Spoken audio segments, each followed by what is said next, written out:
नमस्कार, मैं प्रेम शंकर आपका स्वागत करता हूं प्रेम शंकर मैथ्स 2.0 में। हम पढ़ रहे कक्षा प्रश्नावली 13.4 के प्रश्न संख्या 4 और 5 इस वीडियो में हम देखेंगे। प्रश्न संख्या 4 ये कहता है कि धातु की चादर से बना ऊपर से खुला एक बर्तन शंकु के छिन्नक के आकार का है। सबसे पहले हम एक बर्तन बना लेते हैं। इधर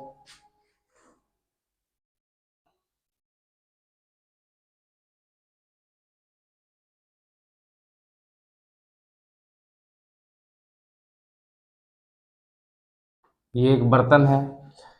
फिर इसमें बोला गया है कि इसकी ऊंचाई जो है h जो है यहाँ से लेकर के यहाँ तक जो h होगा ये छोटी r, और इधर जो होगा वो बड़ी r, और ये जो h है वो h का मान दिया हुआ है इसमें 16 सेंटीमीटर।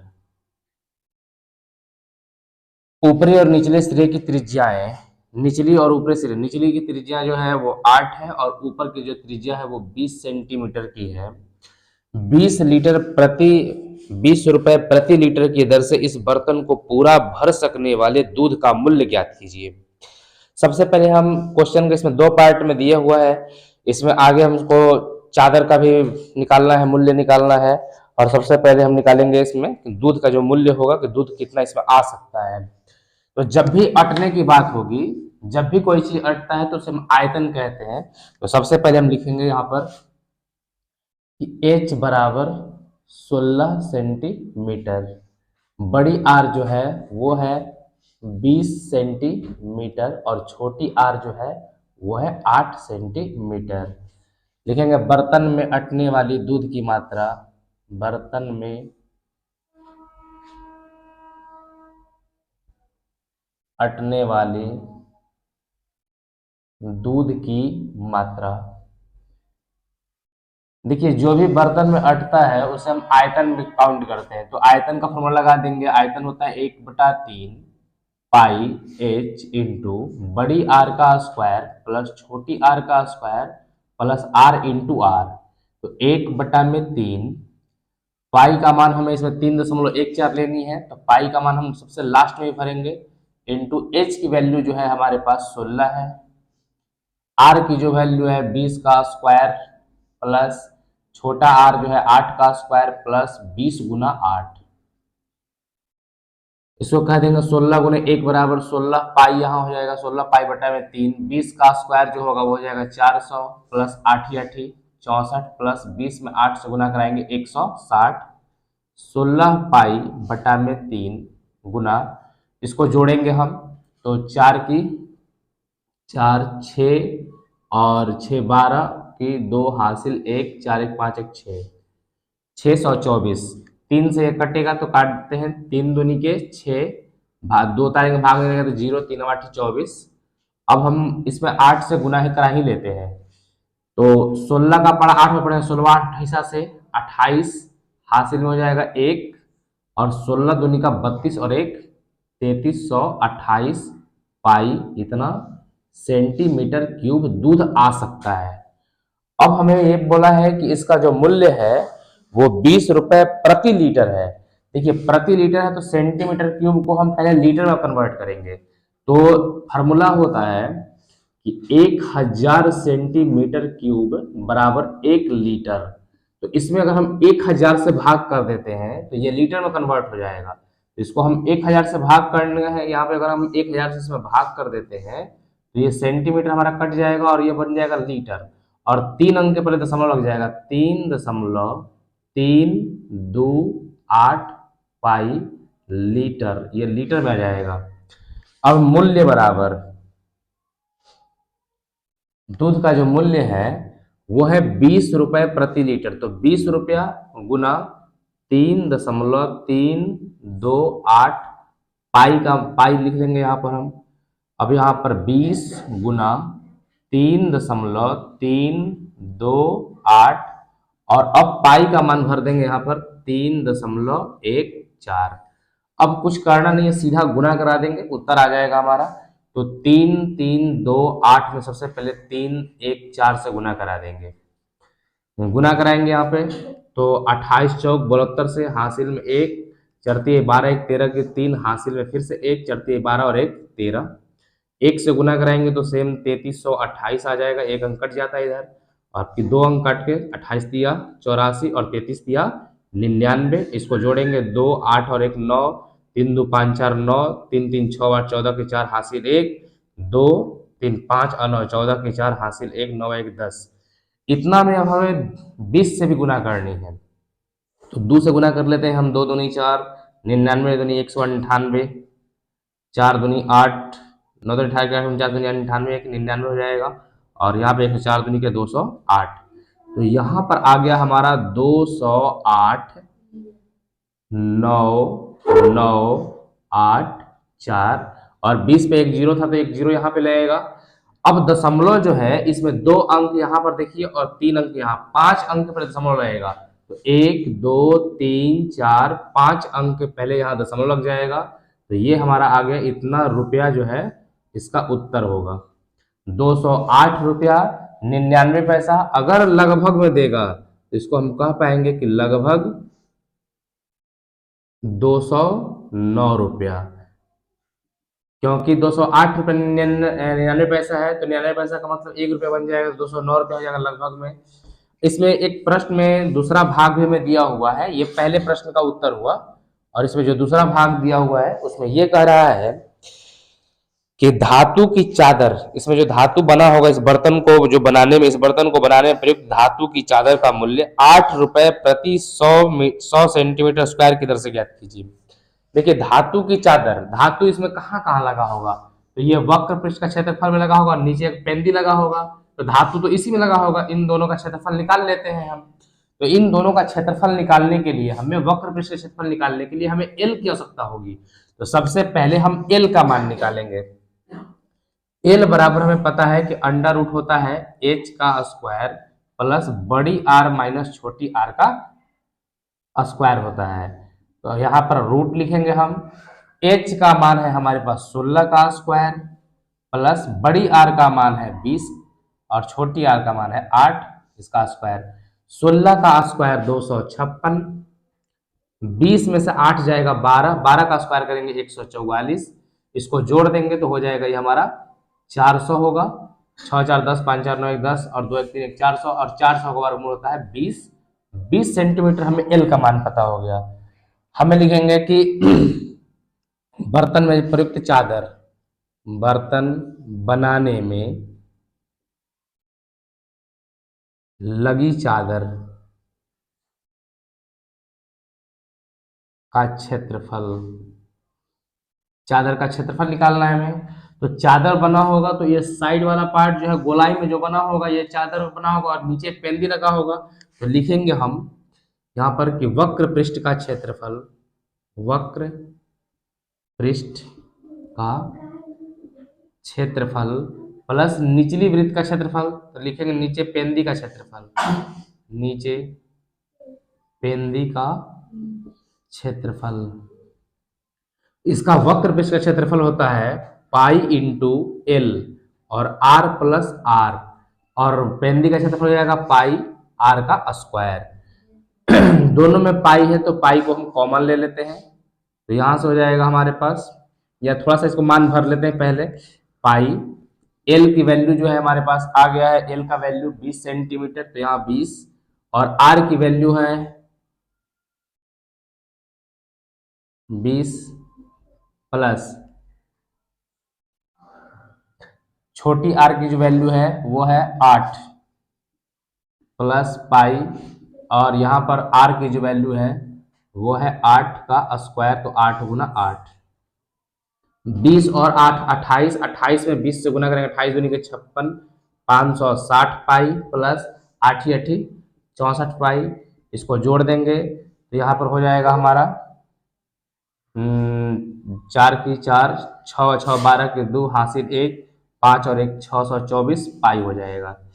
अब हमें मूल्य निकालना है, तो मूल्य बराबर, मूल्य दिया है इसमें 8 रुपए प्रति 100 सेंटीमीटर स्क्वायर, तो मूल्य बराबर देखिए 8 रुपया है लेकिन कितने का है, 100 सेंटीमीटर स्क्वायर का है, तो ये एक का निकल गया। अब हमें इतना सेंटीमीटर स्क्वायर का निकालना है, इतना सेंटीमीटर ये स्क्वायर में आएगा, तो यहाँ पर हो जाएगा 624 पाई। अब यहाँ पे इसको हम सॉल्व कर लेंगे। 8/100 गुना 624 गुना पाई का वैल्यू 3.14।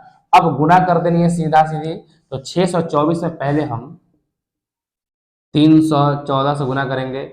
24 चौका 96, 6 चौका 24, 624, एक कट जाएगा। 3 से गुना करेंगे, 24 दिया 72, 2 अंक काटेंगे यहाँ पर हम। 24 दिया 72 और 6 दिया 18, 6 9 4 13 के 3 हासिल 1, 4 4 8 1 9, 2 6 8 7 15 के 5 हासिल 1, 8 1 9 1, इतना हो गया। अब हमें इसमें 8 से भी गुना और करानी है, तो 8 से गुना करेंगे। 8 6 48 की 8 हासिल में 4, 8 3 की 24 4 28 की 8 हासिल में 2, 9 8 72, 2 74 की 4 हासिल में हो जाएगा हमारा 7, 8 5 40 7 47 की 7 फिर से हासिल 4, 8 9 72 4 76 की 6 हासिल में 7, 8 का एक बार में 8 और 7 15। तो ये हमारा गुना करने पे आ गया 156 74 88 और बटा में जो है 100 और दशमलव 2 अंक के पहले था, तो 2 अंक के पहले दशमलव यहाँ पर आ जाएगा। अब 2 अंक और जाएगा इधर, तो आ जाएगा 156.7488 रुपए, इतना इसका उत्तर होगा। 20 सेंटीमीटर ऊंचाई और शीर्ष कोण 60 डिग्री वाले एक शंकु को उसकी ऊंचाई के बीचों बीच होकर जाते हुए एक तल द्वारा 2 भागों में काटा गया है। सबसे पहले हम एक शंकु बना लेते हैं। यहां पर देखिए, ये एक शंकु है, इसका एंगल 60 डिग्री है। अगर हम इसको बीचों बीच से अगर हम यहाँ से एक लाइन खींचते हैं, इसमें हम इसका नाम देते हैं ए, ये बी और ये सी। तो अगर हम बीचों बीच इससे अगर खींचते हैं यहाँ पर, तो इसका जो एंगल होगा वो एंगल चेंज हो जाएगा। यहाँ पर ये 60 था तो ये हो जाएगा 30 डिग्री, और ये 30, क्योंकि बीचों बीच से खींचेंगे तो 60 था तो 30 30 का हो जाएगा। फिर आगे बोल रहा है कि इसकी ऊंचाई 20 सेंटीमीटर है, यानी कि ये पूरा का पूरा जो लेंथ है वो 20 सेंटीमीटर का है। इसके बीचों बीच एक तल द्वारा, इसके बीचों बीच से अगर हम एक काटते हैं यहाँ से, तो अगर हम एक तल द्वारा काटेंगे तो इस प्रकार की आकृति आएगी, इस प्रकार की आकृति आएगी। यहां से एक लाइन इसको हम मिलाते हैं तो ये हमारा बड़ी आर हो जाएगा और ये हमारा छोटी आर हो जाएगा। इसका नाम देते हैं सी और इसका नाम यहाँ पे डी और इसका नाम ई दे देते हैं, ये डी और ई हो जाएगा। फिर आगे बोला गया है कि जबकि तल जो है शंकु के आधार के समांतर है, इसी आधार के समांतर इसको काटा गया है। इस प्रकार प्राप्त शंकु के छिन्नक को 1/16 सेंटीमीटर वाले तार के रूप में बदल देना है। तो सबसे पहले वो बाद में देखेंगे, पहले इसका हम आयतन निकालेंगे कि जो इसका हम काटा गया है तो इसका आयतन क्या होगा। ये जो छिन्नक है इसका आयतन क्या होगा। तो यहां से आप देखिए कि ये जो पार्ट था हमारा पूरा, ये 10 20 था तो 10 इधर हो जाएगा और 10 यहां बच जाएगा, क्योंकि ये बीचों बीच काटा गया है। तो ये 10 ऊपर का पार्ट 10 और नीचे का पार्ट भी कितना हो जाएगा, 10 हो जाएगा। हमें इसकी आयतन निकालनी है, तो इसके आयतन के लिए हमें त्रिज्या की आवश्यकता पड़ेगा। तो सबसे पहले हम लिखेंगे कि शंकु की ऊंचाई ए बी बराबर 20 सेंटीमीटर, ये बात हमें दिया हुआ है। पूरा ए से लेकर के 20 बी तक हमको दिया हुआ है। तो एडी जो होगा हम लिखेंगे कि एडी बराबर होगा डी बी। जितना एडी होगा उतना ही क्या होगा, हमारा डीबी होगा, क्योंकि हम शंकु को बीचों बीच से तल से काट रहे हैं। तो यहां हमारा हो जाएगा 10 सेंटीमीटर, ये हमारा 10 सेंटीमीटर हो गया। अब हमें ये बात पता करनी है कि हमें त्रिज्या की आवश्यकता पड़ेगी। तो सबसे पहले हम त्रिज्या निकालेंगे कैसे, तो सबसे पहले हम ट्रायंगल ले लेंगे। हम लिखेंगे त्रिभुज ए बी सी में एक लाइन, उससे पहले और क्या लिखना है हमें कि जो ये एंगल है वो 2 बराबर भागों में बटा है। तो इसका नाम इधर दे देते हैं, हम एफ दे देते हैं यहाँ पर। तो लिखेंगे एंगल एफ ए बी बराबर जो है एंगल सी ए बी हो जाएगा, और बराबर क्या हो जाएगा, एंगल एफ ए सी का आधा हो जाएगा। तो एंगल एफ ए बी बराबर एंगल सी ए बी बराबर एफ ए सी का मान 60 दिया है प्रश्न में, इसको काट देंगे, ये हमारा 30 आ जाएगा। यानी कि एंगल एफ ए बी बराबर एंगल सी ए बी बराबर ये 30 डिग्री। कहने का मतलब कि ये बीच से हम काटे हैं तो ये दोनों कितना होंगे, 30-30 के होंगे। अब हम ट्रायंगल लेके चलेंगे, ट्रायंगल ए डी ई में, ये जो छोटा वाला ट्रायंगल है हमारा, इसमें हम लेके चलेंगे। तो आपको देखिए इसमें क्या क्या पता है, हमें पता है कि एडी हमारा 10 है और यहां से हमको डीई हमको पता करनी है, आर का मान पता करना है। तो डीई पता करने के लिए इस एंगल के सामने वाले को लंब कहते हैं। यहाँ पे आप समझिएगा 90 का कोण बन रहा है, इसको हम अलग फिगर बनाते हैं। यहाँ पर हम, ये हमारा इस प्रकार से बना हुआ है, ये डी है और ये हमारा ई है और ये ए है, ये एंगल 30 डिग्री है और ये 90 है। ये बात हमें 10 दिया हुआ है, हमें ये निकालना है। तो हम लोग त्रिकोणमिति पढ़ चुके हैं, त्रिकोणमिति में हमको पता है कि इसके सामने का जो होता है इसको हम लंब कहते हैं और ये हमारा आधार हो जाएगा, और 90 के सामने वाला कर्ण होता है, हमें कर्ण की आवश्यकता है नहीं। तो हमें क्या लेना है कि लंब और आधार का रिलेशन किस में आता है, तो tan में आता है। तो हम लिख लेंगे tan थीटा बराबर होता है लंब बटा में आधार होता है, लंब बटा में आधार। अब यहाँ पे tan थीटा का जो मान है वो 30 डिग्री है, tan थीटा का मान जो है 30 बराबर लंब, देखिए अब इसके सामने जो है लंब हमारा हो जाएगा r और जो आधार है वो हो जाएगा 10। तो tan 30 का मान होता है 1 बटा में √3 बराबर r 10। इसीलिए इसको अगर हम गुना करा दें तो r बराबर हो जाएगा यहाँ से 10 बटा में √3, इतना सेंटीमीटर आ गया। अब जो है, अब हमें इस r का वैल्यू निकालना है, बड़े वाला r का। तो ट्रायंगल ले लेंगे हम ABC, ट्रायंगल ABC में, इसमें भी वही चीज लगाएंगे, tan थीटा लगाएंगे। tan थीटा बराबर लंब बटा में क्या हो जाएगा, आधार। तो यहाँ पे tan अब 30 लेंगे। एक बार इसका फिगर आप देख लीजिए, इधर यहीं पे फिगर बनाते हैं। यहाँ पे हम इस तरह से बना हुआ है,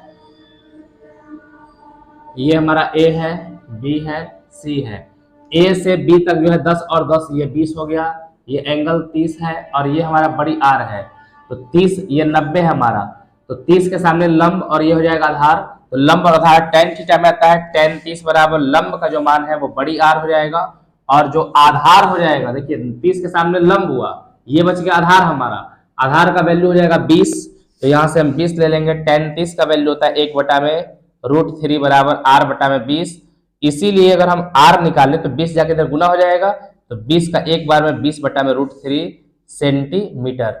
ये हम दोनों r का मान निकाल लिए। अब हमें क्या करना है कि हमें इसका जो है छिन्नक का आयतन निकालना है, जो हम काटे हैं। क्वेश्चन में दिया है कि इसका आपको आयतन निकालिए और इसको तार के रूप में बदलाव कीजिए। तो सबसे पहले हम यहां से लिखेंगे छिन्नक का आयतन।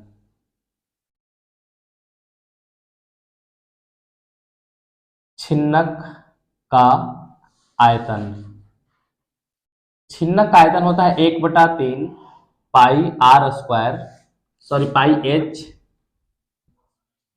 r स्क्वायर प्लस छोटी r का square plus r into r। 1/3 पाई को हम अभी रहने देते हैं पाई में ही, और h की वैल्यू जो है वो हमको है, शंकु का छिन्नक का जो ऊंचाई है वो हमारा 10 है।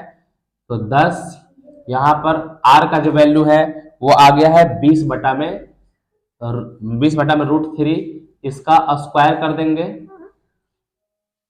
प्लस छोटी r का जो वैल्यू है वो है 10 बटा में √3, इसका स्क्वायर कर देंगे, प्लस 20 बटा में √3 गुना 10 बटा में √3, और इसको हम ब्रैकेट इसका बंद कर देंगे। अब यहाँ पर 1 बटा में, यहाँ गुना करते हैं, 10 गुने 1 बराबर 10 बटा में 3, पाई लगा देंगे। अब यहाँ से 20 का स्क्वायर 400 बटा में 3 का स्क्वायर, 3 9 का वर्गमूल 3 हो जाएगा, प्लस 10 का स्क्वायर 100 हो जाएगा, 3 9 का वर्गमूल 3 हो जाएगा, 20 दहा का 200 और बटा में 3 9 9 का वर्गमूल 3 हो जाएगा। अब यहाँ से 10 बटा में 3, पाई का मान ले लेते हैं 22 बटा में 7, या पाई का मान रहने ही देते हैं, पाई का मान अभी कोई भरने से कोई फायदा नहीं है। अब नीचे का जब सब सेम होता है तो ऊपर ले जुटता है, 400 1 500 2 700 और बटा में हो जाएगा 3, एलसीएम लेंगे तो गुना करा देते हैं, ये हो जाएगा 7000, 700 में 10 गुना करेंगे 7000 हो जाएगा, पाई बटा में 3/3 9 सेंटीमीटर क्यूब। इतना हमारा इस छिन्नक का आयतन निकल गया।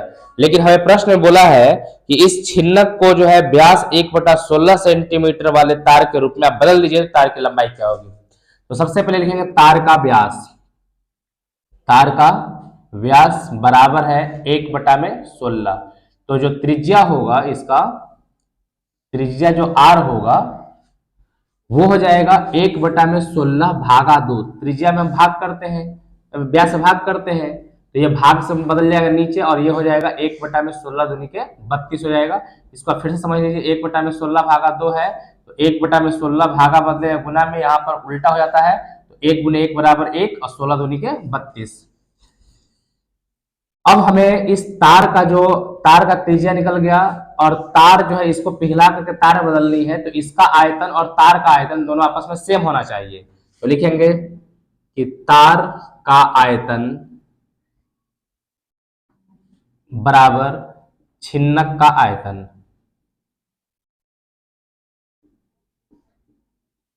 देखिए तार जो है कोई भी तार बेलनाकार होता है, तो इसको लिखेंगे πr² h, और छिन्नक का आयतन हमारे पास आ चुका है 7000 पाई बटा में 9।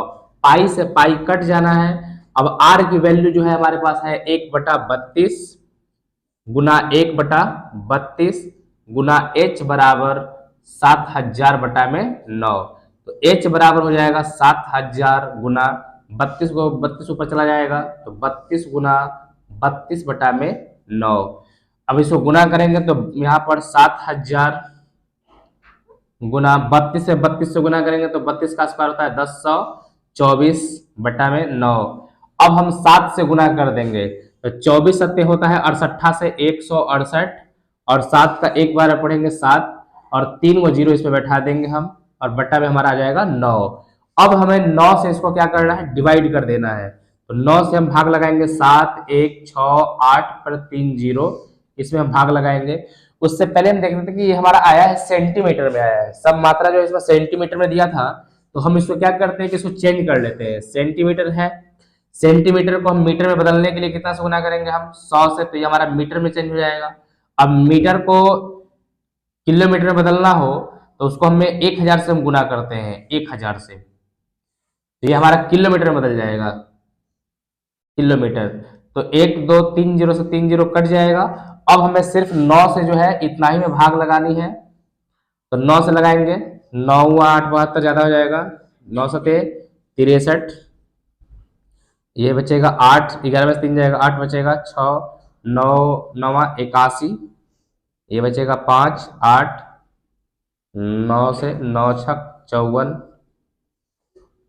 ये बचेगा 4, यहाँ पर दशमलव लगाएंगे तो यहाँ पे 0 आएगा, 9 चौका 36, 9 चौका 36 आते जाएगा, तो ये हमारा आ गया है 796.44, ये आते जाएगा बटा में 100 से। अब हमको अभी 100 भी और है मेरे पास, तो ये जो है इधर चला जाएगा, तो ये हो जाएगा 7.9644, इतना किलोमीटर इसका उत्तर होगा। इतना किलोमीटर में है। अगर आप चाहें तो मीटर में रखना चाहें तो मीटर में 1000 से गुना कर देते हैं, तो 79644 इतना होगा, 3 अंक दशमलव भाग जाएगा, इतना मीटर में उत्तर होगा। तो चाहे तो आप मीटर में भी रख सकते हैं या किलोमीटर में रख सकते हैं। एक बार इसको फिर से लिख देते हैं, 79644 दशमलव 3 अंक के बाद भागेगा तो यहाँ पर दशमलव आ जाएगा और 4 लग जाएगा, इसके बाद 4 आता जाएगा। तो आप चाहे तो मीटर में बदल सकते हैं, किलोमीटर में भी बदल सकते हैं, यही इसका उत्तर होगा। और इसी प्रश्न के साथ प्रश्नवाली जो है 13.4 कंप्लीट होता है, और साथ ही साथ अध्याय 13 भी हमारा कंप्लीट होता है, पृष्ठीय क्षेत्रफल और आयतन।